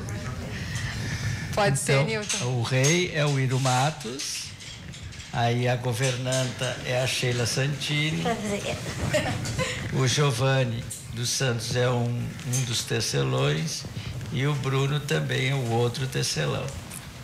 E eles que são os picaretas que vão fazer o tal do tecido que só as pessoas inteligentes que podem ver. Então, se você é inteligente... Nós estamos vendo, né? Eles vestidos, obviamente. Se forem inteligentes, vão ver o lindo tecido que é. Cheio de fio de ouro e prata e brilhante. Eles levam toda a fortuna do reino para confeccionar esse tecido. Pois é, eu estava falando pro Newton ali antes que essa era uma das minhas histórias preferidas na infância, né? E é um conto de fadas às avessas, né? Ele é um dos contos de fadas diferentes, né? Ele sempre foi com muito humor, né? Humor. É uma comédia infantil. Uma comédia infantil, que é de um dinamarquês, né? Exatamente. Então, isso aí é que é interessante, porque não só a criança vai se divertir, como o adulto também se diverte. Isso é uma preocupação que a gente tem muito de assistir uma peça infantil e o adulto não entrar na história, né? Ele leva, mas fica meio deslocado. E o rei é muito cômico e todos eles, então é muito divertido as saídas do rei, a maneira com que ele está fazendo as perguntas, né? E a ignorância dele vai aparecendo pouco a pouco, mas ele não quer que apareça, né? Pois é, como a gente já pôde ver ali um pouquinho, o rei é um rei também bem diferente das outras histórias que a gente vê, né? As outras histórias infantis, é um rei bem desastrado, bem bobão, né? Bem bobão. É o rei bobão e que ele sempre acha que é esperto e tudo mais. Tem uma parte que ele diz assim, ele é um dos tecelões, diz pro rei, né? Meu irmão caiu um tijolo na cabeça. Eu também. Eu caí no chão, bati com a cabeça e virei rei. Então ele é bem divertido, assim. Pois é, e é claro que, inclusive era a minha parte preferida na história, né? E deve ser a de todas as crianças também, a parte em que as pessoas começam a ver ele nu. Né? Exatamente. Como é que vocês fizeram no espetáculo? Pois é, aí a gente vai deixar para surpresa, né? Para vocês poderem chegar até lá. Ele não fica nu, as pessoas burras é que não enxergam a roupa dele, entendeu? entendeu? Eu sempre acho que ele está ricamente trajado. Exatamente. Agora, não, eu já sei o que vai acontecer, não posso contar aqui. Eu já sei exatamente como é que o rei aparece ali pro pessoal, né? Vão ficar essa surpresa. Como é que também foi, o figurino é todo de vocês, né? É todo nosso. Que maravilhoso o figurino. A gente aproveita porque a gente recebe muitas doações, né? Que as pessoas nos dão de tecido, sapato e coisa, e a gente tem um acervo bem grande. Então a gente vai construindo esses figurinos a partir dessas coisas. Por exemplo, eu gosto muito de dizer aquele casaco lindo do rei ali. São restos de forro de poltrona. Imagina. Né? As costas das poltronas nunca pega sol, então elas estão bem novinhas. E aí tem um rapaz que forra as poltronas, eles nos dá esses restos pra gente e a gente vai inventando e fazendo coisa. E fica um chique, né? Ficou chiquérrimo. Esse rei tá um show. A gente tem muito prazer disso. O Iro, é a primeira vez que faz esse personagem? Então, eu já fiz esse personagem outra vez, né? A gente tá retornando, né? Com esse espetáculo, foi um sucesso, enfim, e eu adoro fazer esse personagem. O texto também foi uma criação minha, juntamente com o Newton. Uma adaptação Uma dele. adaptação. Remodelou o texto. E para mim é um personagem que eu adoro fazer e eu amo de paixão. Eu me sinto realizado dentro de cena, porque ele se sente uma criança mesmo, sabe? E isso é fabuloso. Então o que ele quer mesmo é só essa roupa inteligente. Maravilhoso. Newton, como é que foi essa adaptação, então? A gente pegou o conto, porque isso é um conto, né? E aí a gente estudou esse conto, o Iro também escreve, ele é dramaturgo. Aí ele reformulou esse conto para esse número de peças. A gente já tinha montado ela uns 10 anos atrás, mas com um elenco bem maior. E aí, como a gente tem convite para viajar pelo interior e coisa com o espetáculo, a gente resolveu fazer uma adaptação para 4 pessoas, que fica bem mais tranquilo de trabalhar, né? E aí ficou muito interessante esse trabalho, porque tem algumas coisas mágicas que acontecem no espetáculo, que eu não vou revelar, né? E a própria construção da roupa é toda comentada, detalhada, e as pessoas ficam querendo ver essa roupa, e fala dos fios de ouro, e fala da manga, como é que é. Então as pessoas vão imaginando essa roupa lindíssima, né? Até que chega o momento do desfile, ele mostra a roupa para o público, e claro, eu e outras pessoas, não são muitas pessoas inteligentes que conseguem ver a roupa, né?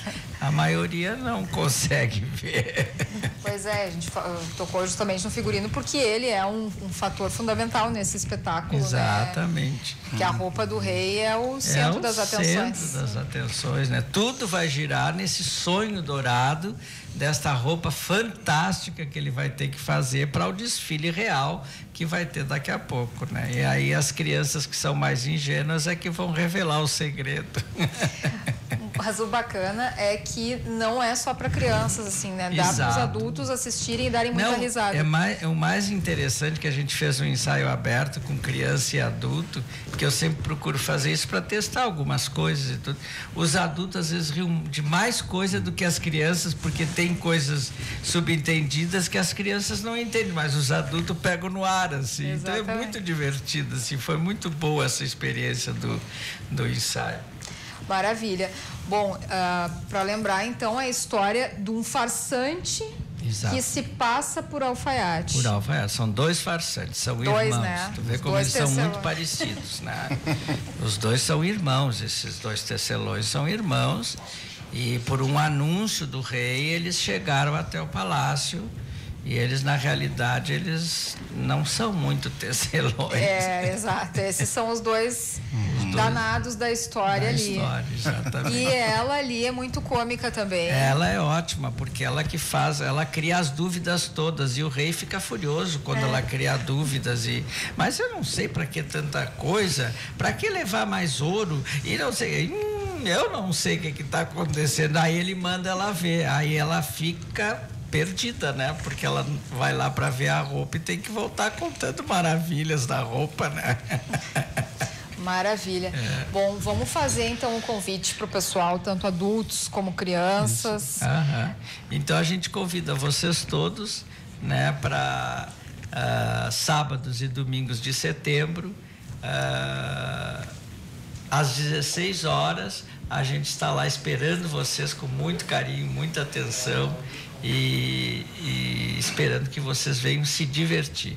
Porque eu acho que o importante no momento que a gente vive hoje é também dar boas risadas. Como dizia minha avó, rir ainda é o melhor remédio. Então, durante todo o mês de setembro aí, né, a partir de amanhã, todos os finais de semana ali, 8, 9, 15, 16, 22, 23 e 29 e 30, sempre às 4 da tarde, né, Nilton? Às 4 da tarde, exatamente. Corram para comprar os ingressos. No Teatro Nilton Filho, ali no Menino Deus, vamos dar o endereço de novo. No Teatro Nilton Filho, na rua Grão-Pará, 179, no Menino Deus. É bem ao lado do Hospital Mãe de Deus, não tem como se perder, é bem fácil. Maravilha, fica então aí esse baita programa para esse mês. A gente agradece vocês mais uma vez, voltem sempre.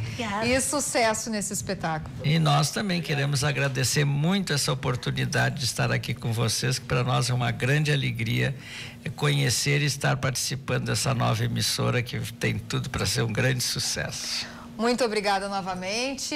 A gente vai para um rápido intervalo, já voltamos.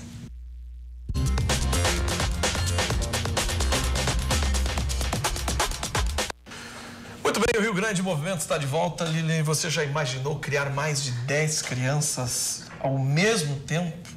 A gente vai mostrar a história da avó Georgina, que há mais de 30 anos cuida de centenas delas, sem pedir nada em troco. Quero conhecer a vovó Georgina. Roda aí. Amor. Não é sobre ter todas as pessoas do mundo pra ti. É sobre saber que em algum lugar alguém zela por ti.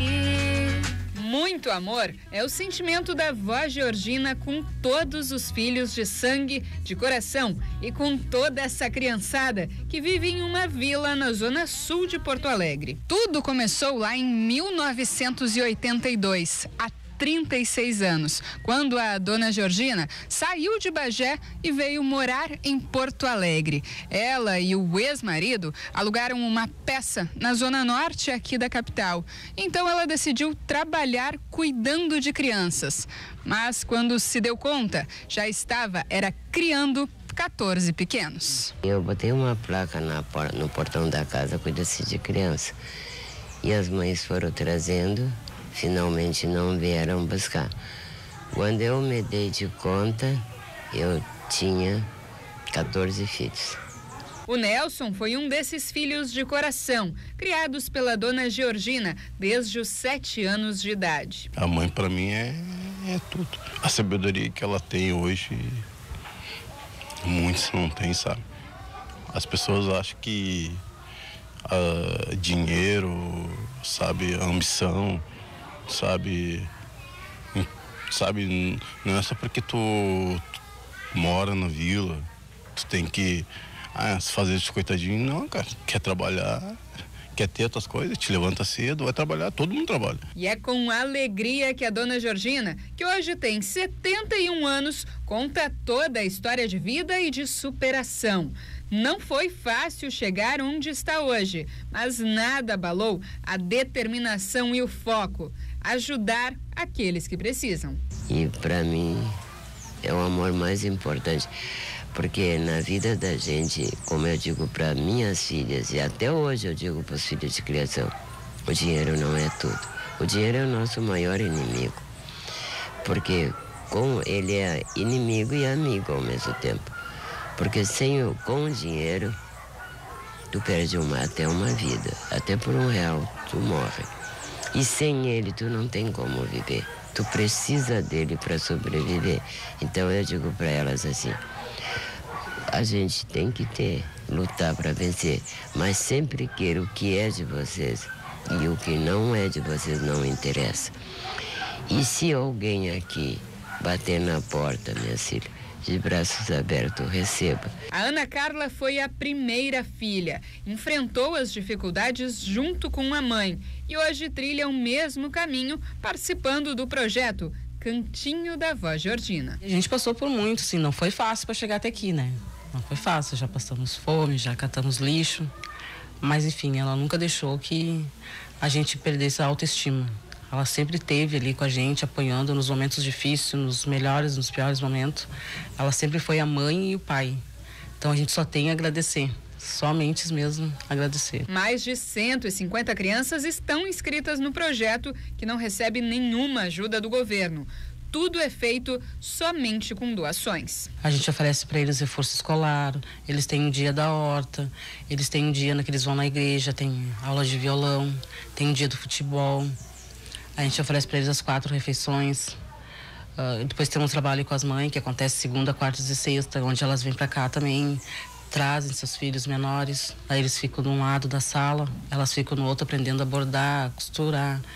Né? Que essa é a ideia, né? Que elas possam aprender para se autossustentar e poder ter algo para uma renda, né? E com todas essas atividades, as crianças esbanjam esses lindos sorrisos aí e se divertem e muito. Mas os filhos, esses não medem elogios para esta grande guerreira que venceu um AVC e chegou a andar de muletas e cadeira de rodas, mas nunca esqueceu seu propósito. Ela nunca deixou que nós se sentisse fracassado, ela sempre quis que nós tivéssemos uma autoestima e que lutasse por tudo, pelos nossos objetivos, nunca ficasse parado, chorando por ser pobre ou por, às vezes, não ter condição de ter alguma coisa, achar que isso era motivo de fracassar. E isso, para mim, é a maior lição de vida, assim, que ela pôde dar para nós. É a melhor pessoa que eu já conheci, é o meu exemplo, que eu pretendo seguir na vida, é ela. Se há em alguém que eu me espelho e tenho orgulho de ter, é a minha mãe. Milhares de mães juntos, não dá uma da minha, né?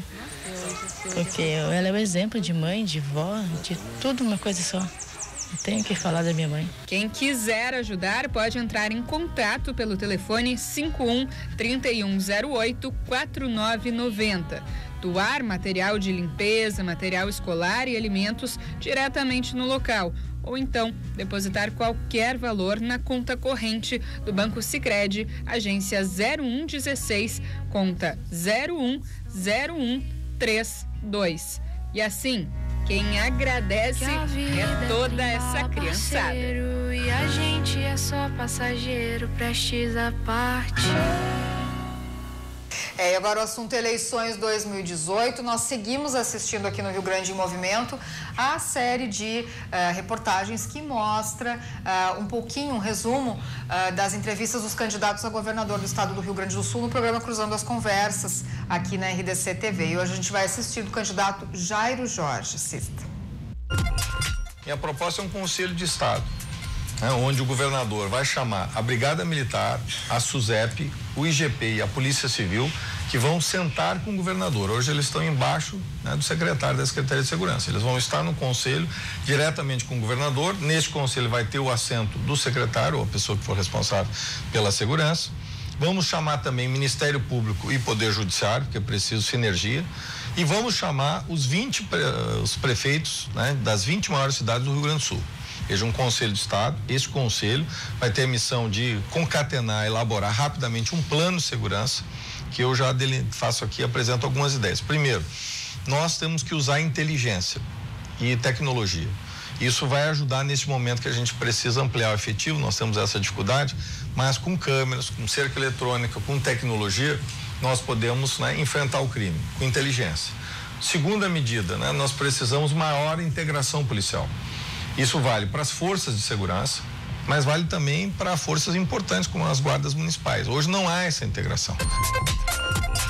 Construí 14 escolas, 12 escolas de educação infantil, dessas 14 escolas novas, ainda construí mais 2 que eram escolas de madeira, que nós construímos prédios de alvenaria, mas 14 escolas novas e dessa 12 de educação infantil. O que eu chamei? Instituições filantrópicas, instituições, portanto, não estatais, instituições que passaram a administrar essas escolas, exatamente para que a gente pudesse ampliar a oferta de educação infantil. Então, tem que pensar soluções novas, isso não significa valorizar, inclusive, eu sou um defensor do Estado, mas o Estado necessário, um Estado empreendedor. O Estado necessário, ele é sempre do tamanho que a sociedade quer. Eu chamei para administrar o pronto-socorro, o hospital universitário, que estava fechado, o hospital da Ubra, né, que estava fechado, nós conseguimos reabrir. Eu chamei instituições que têm expertise, né? O Mãe de Deus, outras instituições que administraram os hospitais, né? E com excelência. Agora, a gestão estratégica era a prefeitura que fazia, porque a questão do serviço, a avaliação, né, o sentido, a política pública de saúde, quem sabe é a prefeitura, é o poder público. Então, nós não abrimos mão das nossas responsabilidades. Fiz isso na saúde e deu esse resultado excelente. Veja o nosso pronto-socorro, né, em Canoas, ele tinha 1/3, né, dos funcionários do Hospital de Pronto-Socorro de Porto Alegre, né, e ele tinha o dobro da produtividade no período que eu estava como prefeito. Eu fiz essa medição até porque eu fui questionado, né? Porque eu, ao invés de contratar concurso público, eu estava fazendo uma parceria público-privada e, obviamente, quem é inovador muitas vezes, né, é criticado, atacado. Agora a gente vai para um rápido intervalo, daqui a pouco tem música aqui no Rio Grande em Movimento, fica aí.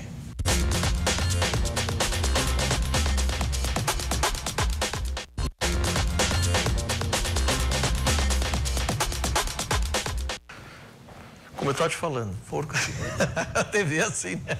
A gente está combinando aqui depois. Daniel Torres, o senhor dispensa qualquer apresentação, um artista renomado, querido, amado, aclamado, aplaudido em todos os lugares que vai, viajado neste mundo afora, não é verdade? Graças a Deus. Seja bem-vindo ao nosso humilde jornal. Para mim é uma alegria estar com vocês e feliz de saber que nós temos uma TV plenamente gaúcha e que fala das coisas da nossa terra, e eu falo da nossa terra porque é isso aí, eu preciso contar isso. As pessoas acham assim, mas o que é Daniel Torres? É boliviano? É chileno? É argentino, uruguaio, paraguaio? Não, ele nasceu em Santa Vitória do Palmar, só que o pai dele é chileno e a mãe é argentina. Eles só falavam espanhol em casa, foi isso que ele me contou, né? É verdade. Depois da Copa em 71, 72, quando voltei para minha terra natal, aí que eu comecei a aprender a língua brasileira e graças a Deus, né? Meu pai abandonou novamente o circo em Horizontina. Trabalhava em circo? Em circo, fazia rádio, novela e teatro. Né? Eu sempre fui uma família artística, né? Totalmente. E de artistas. E eu fiquei morando em Horizontina, fiz amizade toquei muito baile no salão do pai do Rui Biriva, que foi meu compadre. Chama o pai, chama a mãe, que o pai tá louco. E o Rui era uma figura querida. Então tem muita história para contar. Mas daí você foi para a Argentina morar lá e voltou? Não, viajei como era de circo, viajei pelo Uruguai, pela Argentina, pelo Paraguai, pelo Chile. E ainda não falava português? E não falava português. A partir dos 13, 14 anos que eu comecei a aprender a língua brasileira.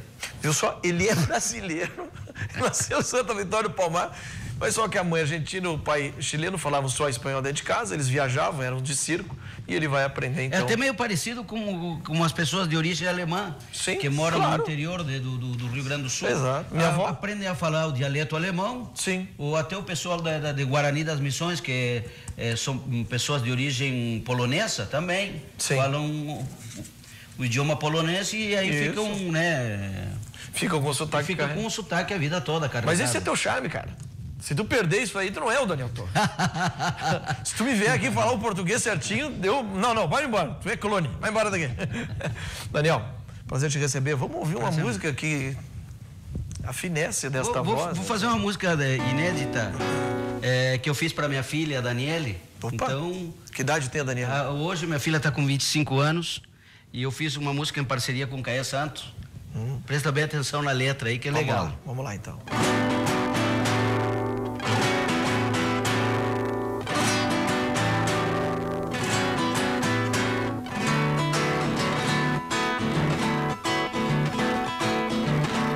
Quando a luz do sol brilhar,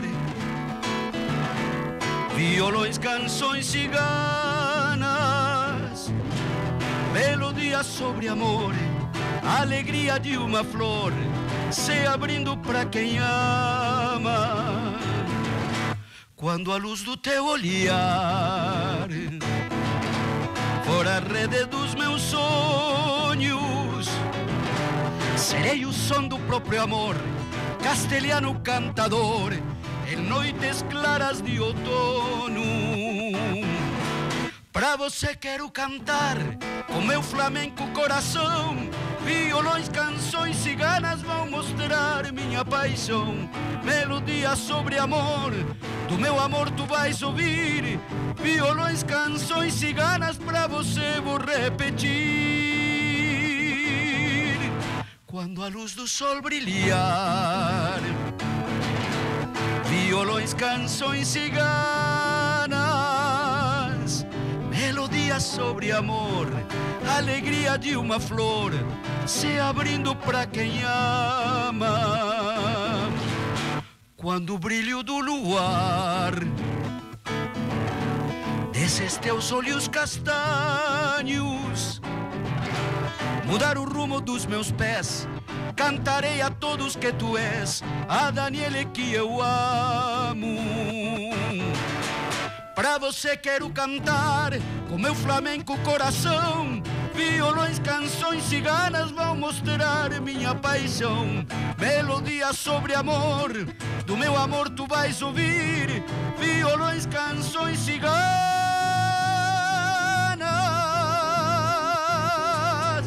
pra você vou repetir.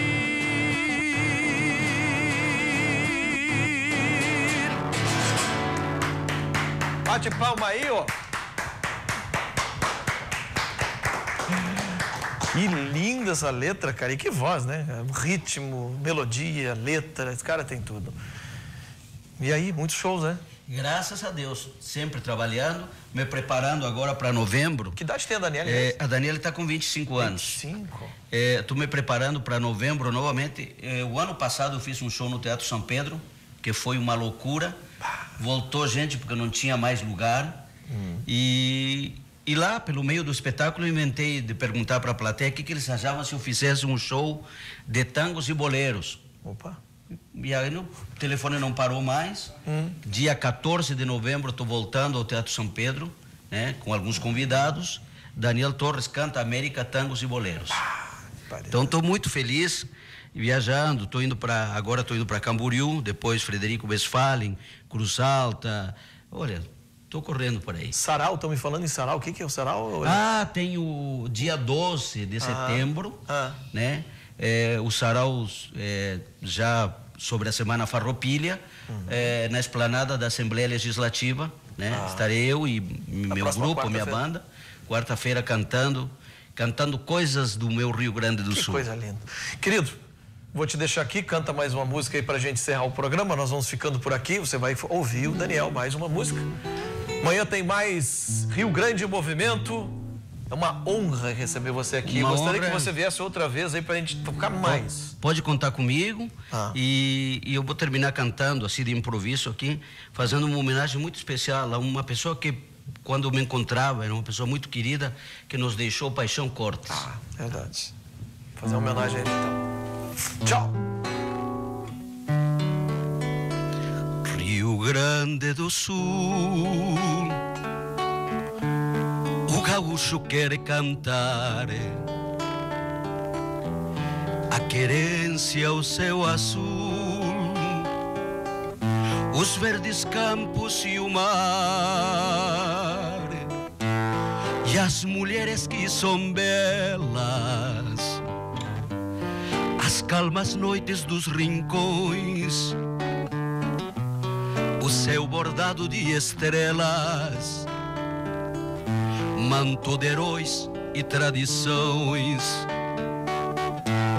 e as mulheres que são belas, as noites calmas nos rincões, o céu bordado de estrelas, manto de heróis e tradição. Rio Grande do Sul, dos prados que não têm fim, por maior que tu sejas, Rio Grande, caberá sempre dentro de mim. Grande do Sul, dos prados que não tem fim.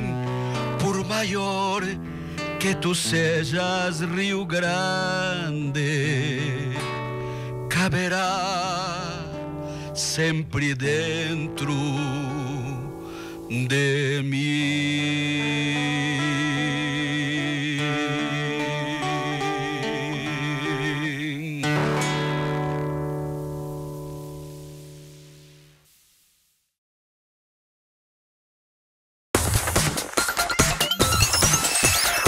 RDC TV. O Rio Grande se conecta aqui.